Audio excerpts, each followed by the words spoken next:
ce journal.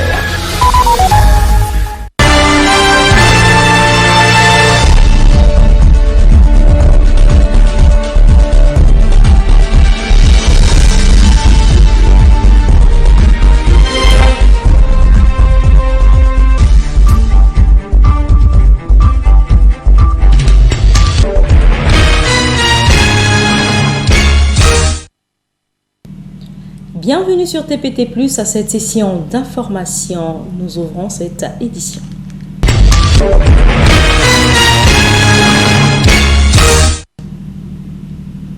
Une fois de plus, bienvenue mesdames et messieurs.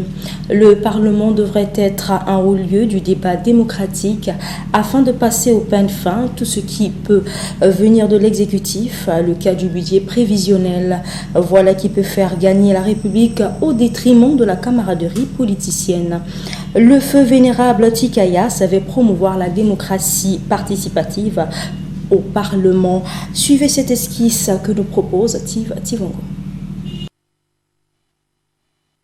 Lorsque la démocratie participative est vécue pleinement, des choses peuvent se faire, des langues peuvent se délier, le suivi et le contrôle de l'action de l'exécutif peuvent devenir une vie au sein du Parlement. Si, depuis la confection d'un budget prévisionnel proposé par le gouvernement, devront servir à faire face aux multiples besoins de fonctionnement et d'investissement de la République, le Parlement ne fait pas attention, ne joue pas déjà son rôle de contrôle, mais un contrôle minutieux en amont, au moindre centime. Dans une sorte de mathématique budgétaire, le contrôle en aval ne peut servir à faire jaillir la vérité.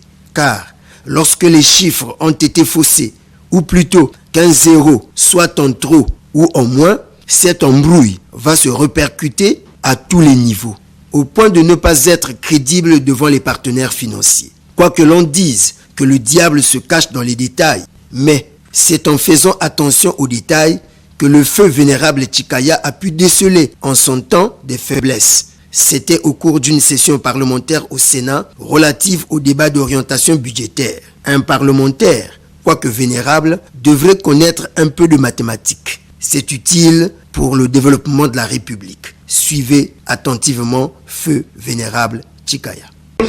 On nous donne un certain nombre d'indications. En ce qui concerne la production pétrolière, on nous parle de 109,5 millions de barils.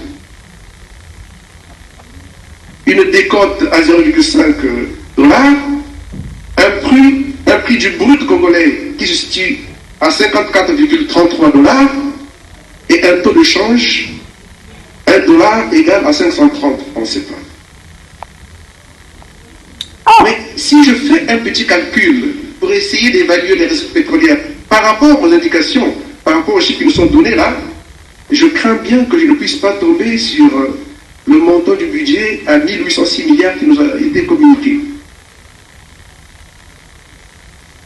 Parce que si je fais 54,33 $ le prix du baril, soit 530 francs du taux de change, ça me fait autour de 28 795 francs le baril.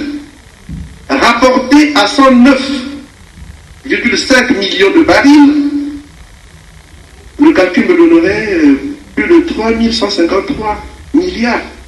Alors que là, je n'ai que 1156. Je me dis, il y a forcément peut-être quelques petites erreurs qui sont glissées dans les chiffres qui ont été communiqués. Est-ce qu'il y a un zéro en trop, en moins? Pas. Mais je voudrais avoir davantage de lumière à ce niveau-là. La démocratie, c'est bien si vous avez des parlementaires professionnels préoccupés à faire que, dans leurs actions parlementaires, que ce soit la République qui gagne et non la camaraderie politicienne. Mais si vous n'avez pas des parlementaires de cet acabit, la démocratie passe pour être en elle-même un vice. Mais un vice nuisible et mortel, propre à maintenir une République dans un éternel sous-développement. Parlons de circulation routière à présent. Pour avoir brûlé le panneau de stop, un taxi a causé un accident de circulation avec un autre taxi à hauteur de l'intersection du siège de l'arrondissement de Mvovo dans la matinée de ce lundi 6 décembre 2021. Heureusement, pas de perte en vie humaine, mais quelques blessés et des dégâts matériels. Tiv Tivongo, Rudy Gloire Maswani et Christian Ibanga. C'est dans les environs de 10 heures que s'est produit cet accident de circulation routière. Ce taxi, immatriculé 456 LG6 en provenance de Fontchéché, sur l'avenue de l'Indépendance, a été victime du non-respect du panneau de stop, donc du non-respect du code de la route par l'autre taxman, provenant lui du Grand Marché qui aurait brûlé le stop. Hélas, reconnaissant lui-même que c'est un chauffard, il a pris la poudre d'escampette avant que les régulateurs de la circulation n'arrivent. Heureusement, plus de peur que de mal, pas de perte en vie humaine, nonobstant quelques blessés et dégâts matériels. Le chauffeur victime tente de donner sa version des faits. En fait, la direction à Fontchéché. Je revenais du fond de Tchétché, tandis que ce taxi a quitté le Grand Marché. À notre grande surprise, le chauffeur du taxi n'a pas marqué le stop et m'a cogné par derrière. Le chauffeur a fait dérouter ma voiture en changeant de direction initiale. Je ne suis pas blessé, c'est vrai, mais j'ai un peu mal à la tête. Les passagers victimes nous ont aussi donné leur version des faits. Nous étions au fond de Tchétché et nous avons emprunté le moyen. Lorsque nous sommes arrivés à la commune, un taxi a quitté de l'autre côté du Grand Marché et nous qui sortons par là, notre véhicule a percuté l'autre et nous a projeté dans la maison commune de Mvovo.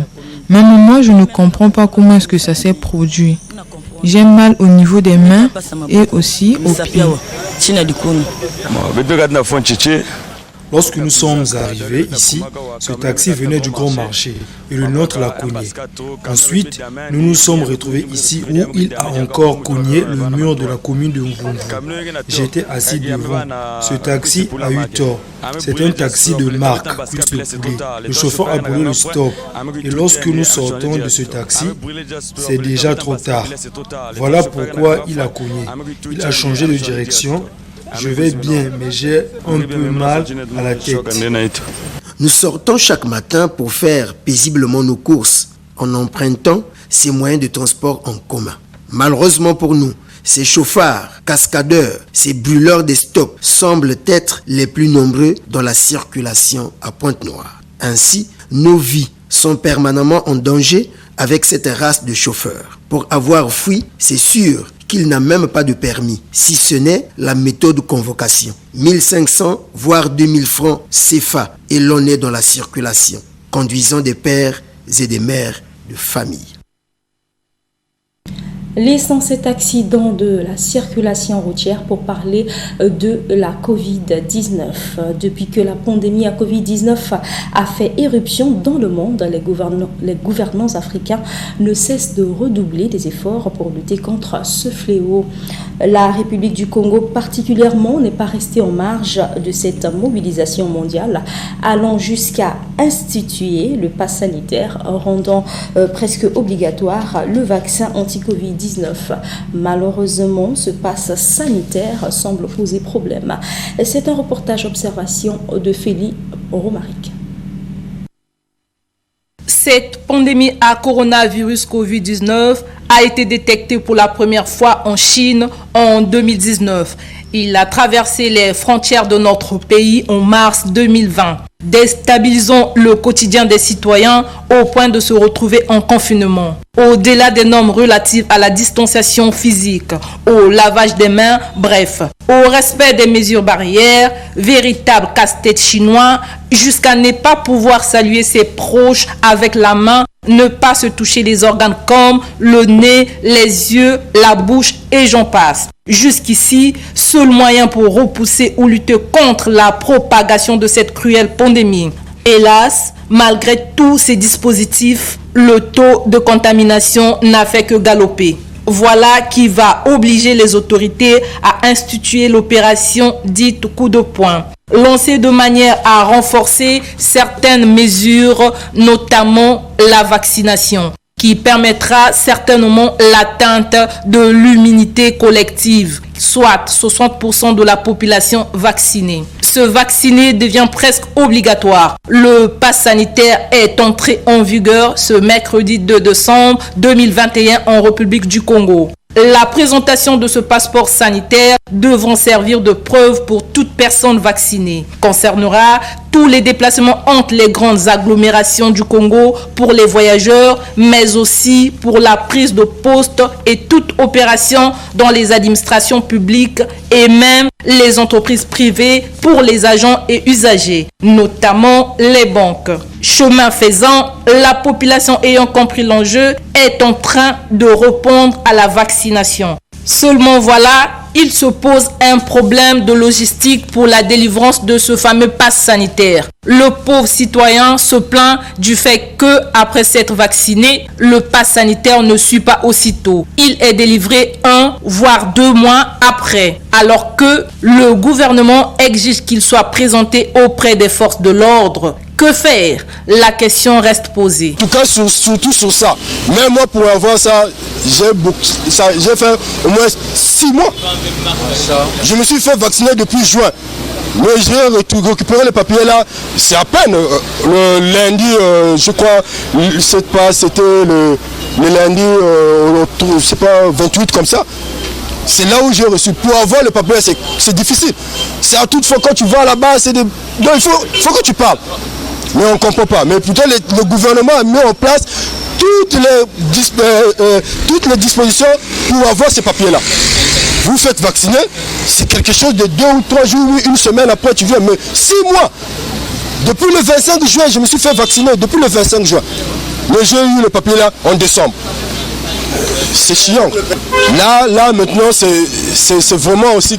Ça, c'est un point. Parce que nos forces armées, ils ne comprennent pas. Quand tu leur fais croire que non, tu t'es fait vacciner, parce qu'il y a une petite souche qu'on nous donne, un récépissé. Mais quand tu présentes le récépissé là, non, ils disent non, c'est pas ça. Donc parfois on te prend, on te met dans le BJ, c'est comme tu as volé, c'est comme si tu étais un voleur, on te met même sous le siège. Mais parce que tu n'as pas le récépissé, parce que tu n'as pas le papier là, le passe. Mais quand même le récépissé atteste que tu t'es fait vacciner. Donc nous on ne comprend pas. Confusion totale, ni la force publique, ni les gens de la santé, nous on ne comprend pas. Qu'est-ce qui se passe? Voilà. Donc voilà. Donc nous on ne sait pas qu'est-ce que nous la population, je ne sais pas si nous sommes devenus comme même les moutons qui sont dans une ferme, ils sont bien traités. Mais nous, la population, vraiment, on nous fait chier. Les problèmes de couvre-feu, vous rentrez à 20h, 23h, donc il est 22h, parfois tu quittes loin, tu marches même à pied. La fois dernière, j'ai quitté Vindulu jusqu'à Songolo à pied. Mais quand j'arrive dans les barrières de policiers, c'est les policiers qui m'arrêtent. Ils me tiagassent, il faut donner de l'argent, il faut donner pour faire... on ne peut pas comprendre c'est quel pays.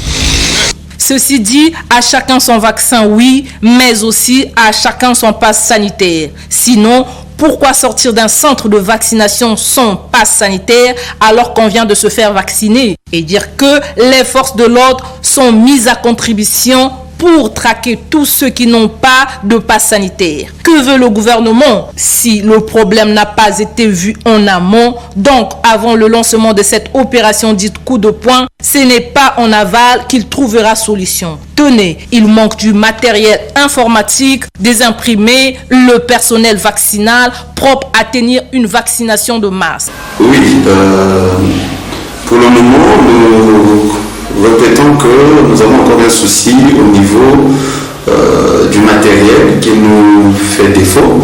Nous n'avons pas assez d'ordinateurs pour permettre aux data managers de pouvoir sortir les paquets, les imprimer de ceux qui sont vaccinés.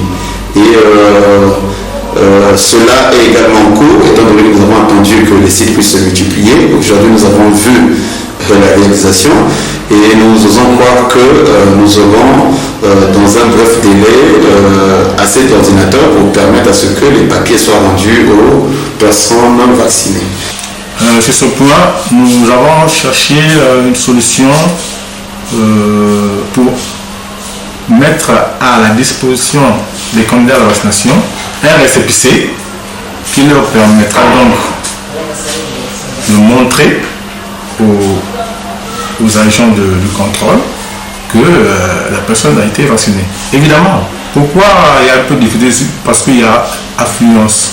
Et au niveau du secrétariat, les personnes qui s'occupent de l'informatique ne sont pas en grand nombre. Et donc, il y a un retard. Mais finalement, nous finissons toujours par donner la fiche à la personne vaccinée.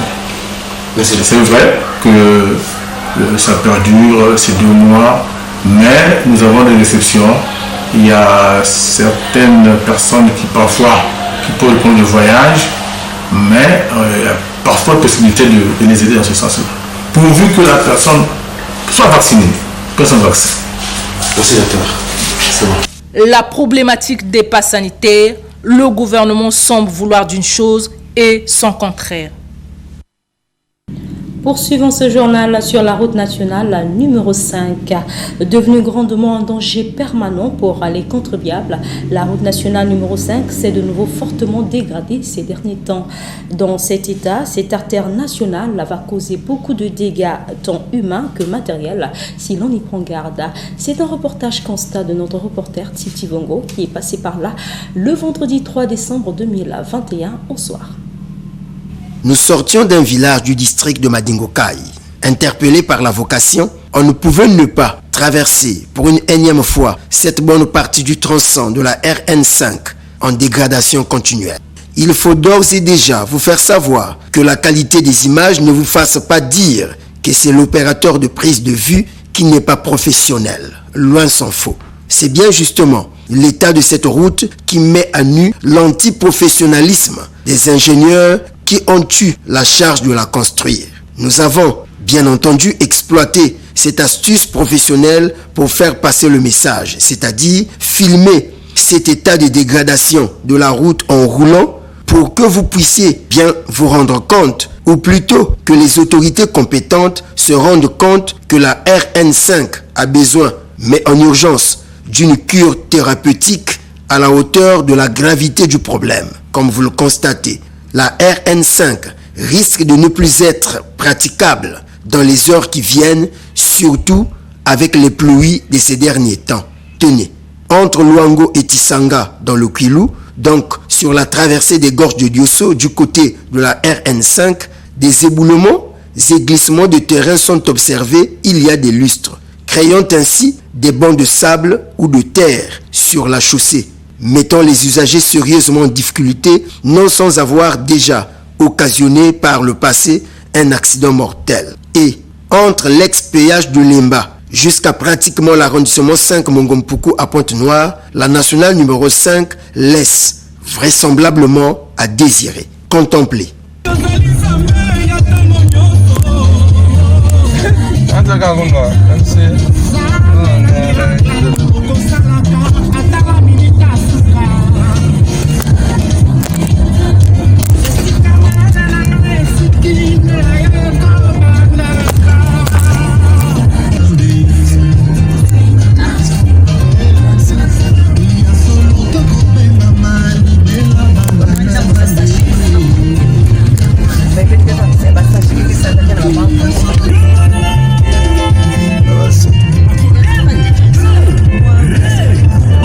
Lorsque c'est comme ça, le maître mot des travaux publics chez nous, c'est réhabilitation. Et dire que cette nationale numéro 5, Pointe-Noire, Gabon, n'a subi que trop de réhabilitation. La question c'est, là aussi, faut-il réhabiliter ou bien? Et à quand cette réhabilitation, si jamais? Autre chapitre dans ce journal, datant du 3 novembre 2018, la circulaire du feu Premier ministre Clément Mwamba relative à l'assainissement de l'ensemble de la République a créé une telle confusion que le Premier ministre actuel Anatole Kolene Makosso, interpellé au Parlement, a éclairé la lanterne de tous, disant qu'il ne s'agit pas de fermer boutiques et administrations, mais d'assainir l'environnement des boutiques, administrations et nos maisons à quelques lieux que ce soit. Malheureusement, cette Malheureusement, s'il vous plaît, dans la matinée du 4 décembre, premier samedi du mois, nos reporters Tif Tivongo et Eloge Onia ont fait le même constat. Suivez. Il est 9h, c'est l'heure à laquelle nous débutons ce reportage. Effectivement, hélas, toutes les boutiques qui jonchent l'avenue Antoinette Sassou Nguesso au quartier Makayabou dans l'arrondissement 5 Mongompuku sont hermétiquement fermées. Du côté du quartier Mvumvu dans l'arrondissement 2, même son de cloche. Et finalement, dans toute la ville, comme c'est devenu la coutume depuis 2018. Le respect, ou plutôt le cas échéant, la peur due aux autorités et bien plus à la circulaire de la primature datant du 3 novembre 2018 est jusqu'ici la raison de la mise en berne de l'économie nationale et des ménages pendant 3 heures de temps, et ceci, s'il vous plaît, pendant pratiquement 3 ans déjà. Que des pertes économiques occasionnées à l'heure où il est même question de relancer l'économie dans notre pays. L'on passe malheureusement des heures sans travailler, puisque l'administration publique et les entreprises privées sont tout aussi fermées à ces heures-là. En effet, entre 7h et 10h. Les forces de l'ordre appelées à faire respecter la loi, donc cette circulaire instruction du Premier ministre, passe depuis novembre 2018 contrôler non pas ceux qui n'ont pas nettoyé leur environnement immédiat, mais plutôt ceux qui ont ouvert leurs boutiques, entreprises et certainement administrations, même lorsqu'ils ont assaini les lieux. Le problème, c'est le fait de n'avoir pas fermé jusqu'à 10h. Un point, c'est tout. Tout à l'heure, un monsieur est venu, il m'a interpellé comme une pétasse. Il dit qu'il est de la police. Il me dit, madame, venez ici. Venez ici tout de suite, venez ici. Vous êtes, aujourd'hui c'est quel jour? Je dis c'est samedi. Quel samedi? Il me dit non. Aujourd'hui, c'est samedi, le premier samedi du mois. Vous ne devez pas vendre. Pourquoi? Je sais que les boutiques ne doivent pas ouvrir. Le marché, j'ai appris ça. Mais l'étalagiste devant la maison, je n'ai pas appris ça. En tout cas, si c'est le cas, vous m'excuserez, le mois prochain, je ne vais pas le faire. Je lui dis non, j'interpète les éléments, ils vont venir prendre vos marchandises. C'est-à-dire, il n'y a qu'un problème. J'ai un problème avec vous, pourquoi vous venez prendre mes marchandises? Je dis non, dans ce cas, je vous donne la convocation. C'est quel nom? Moi, c'est Madame Luemba. Madame Luemba, ok, il écrit. Il fait la faute, il recommence, il écrit. 3e convocation, c'est ça qu'il me donne. Il est parti de l'autre côté là-bas, chez la fille qui est installée là-bas. Il a d'abord filmé ma marchandise, je crois avec moi-même dedans. Après, il m'a dit de dégager avec un téléphone portable. Après, il m'a dit de dégager, il a filmé et je lui ai demandé de se mettre de ce côté-ci pour bien filmer la marchandise. Parce qu'il est là, il est en train de filmer les marmites. C'est les marmites que j'ai classées là, je n'ai encore rien classé de bon.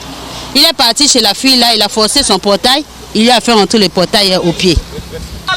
Moi, j'ai appris dès le départ le nettoyage. Et ce matin, j'ai bien nettoyé mon endroit avant d'installer. Donc, le nettoyage chez moi, c'est déjà fait et c'est propre. Les caniveaux sont fermés, bien propres. Donc, je ne sais pas maintenant, la convocation là est due à quoi. J'aimerais dire au gouvernement s'il peut bien informer la population sur ce qui est du fait du premier samedi du mois correctement. Je crois que les policiers qui font de la magouille ne vont pas continuer.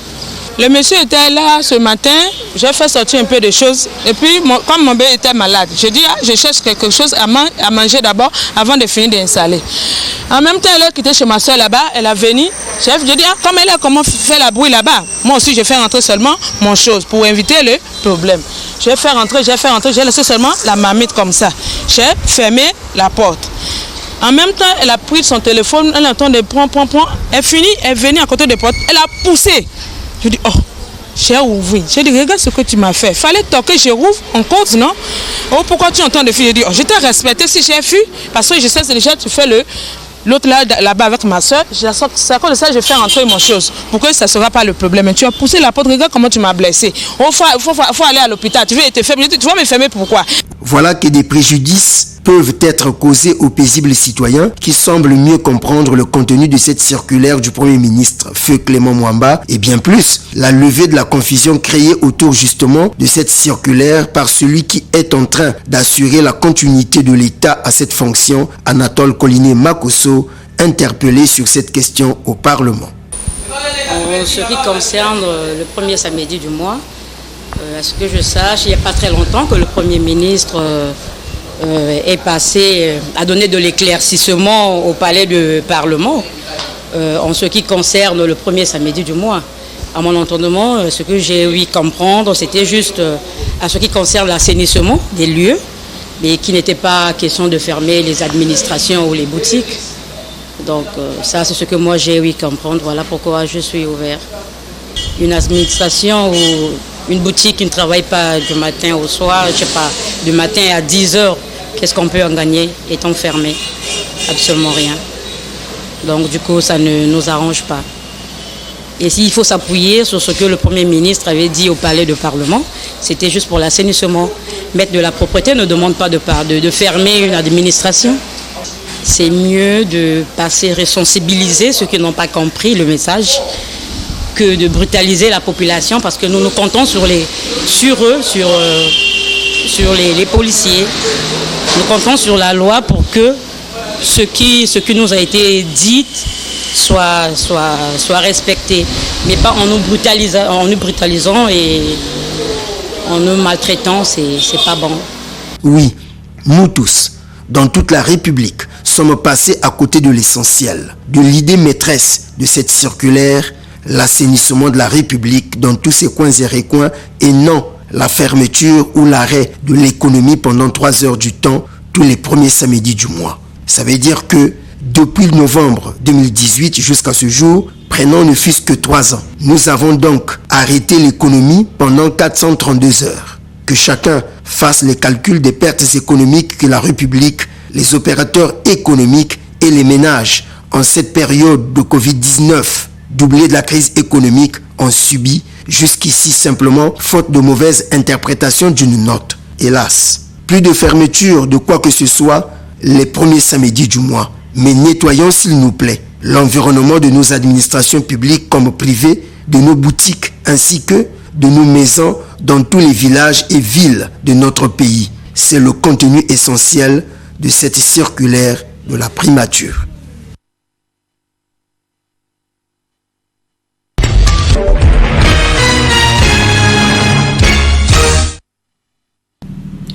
Hors de nos frontières, l'Organisation mondiale de santé a publié ce lundi un rapport qui relève que la pandémie du Covid-19 a entraîné une hausse des morts du paludisme. Le docteur Pedro Alonso, directeur du programme paludisme à l'OMS, a souligné que les pays où le paludisme est endémique ont pu réussir à éviter le scénario du pire. Africa News. La crise sanitaire actuelle a révélé les dysfonctionnements des systèmes de santé en Afrique. C'est ce qu'explique un nouveau rapport de la Fondation Mo Ibrahim. L'un des principaux challenges auxquels font face les systèmes de santé est l'absence de données. Avec ces chiffres très parlants, plus de 50% des enfants en Afrique n'ont pas d'existence légale, faute d'avoir été déclarés à leur naissance. De plus, sur le continent, seuls 10% des décès sont officiellement enregistrés, contre 98% en Europe. Un taux très faible et qui pose problème à l'heure actuelle où les pays du monde recensent minutieusement les personnes mortes du Covid. Car selon le rapport, les pays africains qui ont le meilleur taux d'enregistrement de leurs décès en général sont aussi ceux qui aujourd'hui ont déclaré le plus de décès liés au Covid-19. Autre problème soulevé par le rapport, l'accès aux soins dont le coût est globalement élevé sur le continent. En 2021, seulement 10 pays africains offrent à leurs citoyens des soins de santé gratuits et universels. Il s'agit notamment de l'Algérie, du Burkina Faso ou encore des Seychelles. Pourtant, en 2001, à Abuja, au Nigeria, les pays membres de l'Union africaine se sont engagés à consacrer au moins 15% de leur budget au secteur de la santé. Mais en 2018, aucun pays africain n'a réussi à tenir cet engagement. Pire, dans 5 cas, les dépenses publiques de santé sont inférieures à 3% des dépenses totales. Il s'agit du Bénin, du Cameroun, des Comores, de l'Érythrée et aussi du Soudan du Sud. Enfin, le rapport met en lumière un problème majeur, la fuite des cerveaux dans le secteur médical. Une situation aggravée par le Covid-19, car pour renforcer leurs effectifs médicaux, plusieurs pays occidentaux ont fait appel à des médecins étrangers, en particulier des Africains. C'est le cas des États-Unis qui, fin mars 2020, après un appel à candidature, ont recruté 8600 docteurs égyptiens. Chaque pays africain dépense environ entre 21 000 et 59 000 $ pour former un médecin. Mais chaque année, on estime que l'Afrique perd environ 2 milliards de dollars à cause de cette fuite des cerveaux. A l'inverse, grâce à des médecins formés en Afrique, des pays comme les États-Unis, le Royaume-Uni, l'Australie et le Canada économisent au total 4,6 milliards de dollars en coûts de formation. À Dakar, au Sénégal, la pandémie de Covid-19 et la situation du Sahel seront au centre des discussions du Forum international sur la paix et la sécurité en Afrique lundi et mardi. France 24. Oui, Claire, absolument. La crise sanitaire, c'était censé être plutôt l'après-crise sanitaire qui était au menu des discussions de ce 7e forum sur la paix et la sécurité à Dakar. Or, la pandémie s'est à nouveau invitée à la table, et notamment en la personne du président sud-africain Cyril Ramaphosa, qui du coup est l'invité de marque, si j'ose dire, de ce forum pour évidemment parler du variant Omicron, notamment des interdictions de voyage en Afrique du Sud et dans d'autres pays de l'Afrique australe. On sait qu'il avait déjà dénoncé un apartheid sanitaire, donc c'est vrai que sa parole est très très attendue ici à Dakar, et il sera évidemment question d'apporter plus de vaccins à l'Afrique, aussi de tester plus, mais de véritablement coordonner la réponse sanitaire. Donc c'est vrai que ce n'était pas vraiment prévu au programme, mais une fois de plus, le Covid s'est invité dans un événement international, en l'occurrence ce sommet pour la paix et la sécurité à Dakar. Climat, djihadisme et coopération sur le continent seront bien sûr aussi au menu des discussions pendant 2 jours. Oui, évidemment, le cœur du sujet sera, encore une fois, devrais-je dire, la situation au Sahel. Ces derniers jours, on a encore vu qu'il y a eu des attaques au Mali, mais aussi au Bénin, et la crainte qui a été exprimée déjà par les autorités françaises, mais aussi du continent, c'est que cette menace djihadiste qui, évidemment, frappe tous les jours presque au Burkina Faso, au Mali et au Niger, s'étende vers les pays de la côte. On a déjà vu la Côte d'Ivoire frapper à plusieurs reprises. J'ai donc évoqué le Bénin, il y a une crainte au Togo, mais il y a aussi évidemment une crainte ici même au Sénégal, le Sénégal qui a une frontière avec le Mali. Donc c'est vrai qu'une fois de plus, ces discussions seront au menu.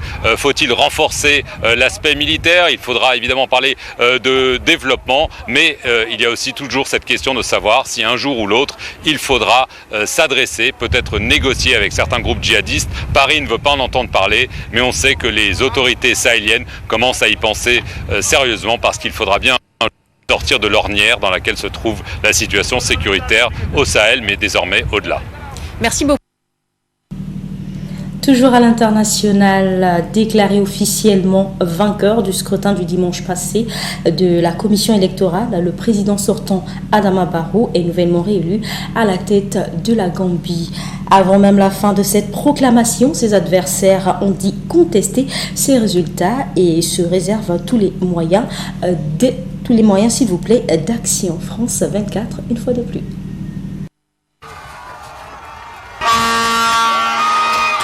Ils exultent dans les rues de Banjul. Ces Gambiens fêtent la victoire de leur candidat, le président sortant. Lui qui avait promis de ne pas s'attacher au pouvoir comme les anciens chefs d'État, vient d'être réélu pour 5 ans. Et cette fois, ce n'est pas un concours de circonstances. Né dans l'ouest de la Gambie, Adama Barrow étudie dans une école islamique de la capitale. En 1996, 2 ans après la prise de pouvoir de Yahya Jammeh, il adhère à l'UDP, le Parti démocratique unifié. 11 ans plus tard, l'homme d'affaires en est le trésorier. Membre de l'opposition assidu mais discret, il reste dans l'ombre du leader, Ousseynou Darbo. Mais en 2016, le secrétaire général du parti est arrêté. Il faut trouver un plan B pour la présidentielle. Adama Barrow, l'inconnu, passe alors de l'ombre à la lumière. Il fait tomber Yahya Jammeh et met fin à 22 ans de dictature. C'est une nouvelle Gambie, une nouvelle attitude, changer et développer notre pays. Le nouveau président met donc en place plusieurs promesses de campagne.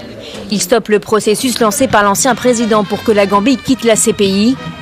Il réintègre le Commonwealth, retire l'étiquette d'État islamique au pays et affirme souhaiter de nouvelles élections dans 3 ans. Sur ce point, il ne tient pas parole.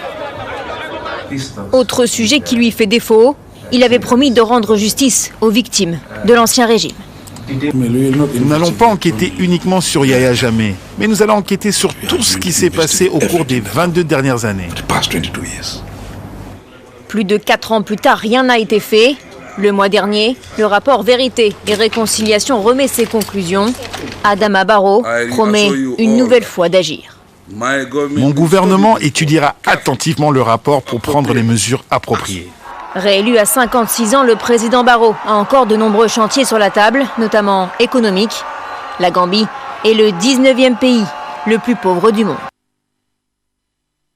C'est la fin de ce journal. Merci à vous de l'avoir suivi. Excellent début de semaine à tous et à toutes. Et quant à moi, je vous dis à demain.